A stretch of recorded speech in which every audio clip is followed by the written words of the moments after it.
اگر کوئی انسان اس وظیفہ کو جو آج میں اس ویڈیو میں بتانے جا رہا ہوں، اس کو رات سونے سے پہلے صرف 3 دفعہ پڑھ لیتا ہے اور اسے معمول بنا لیتا ہے،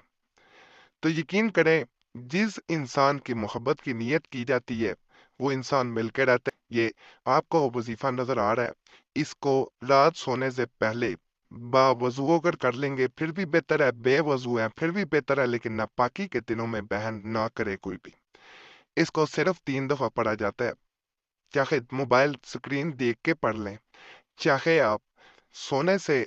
پہلے زبانی یاد کر چکے ہیں تو پھر دوسرے انسان کے بارے میں سوچتے ہوئے پڑھ لیں۔ جب پڑھ دیا جائے اس کے بعد آپ نے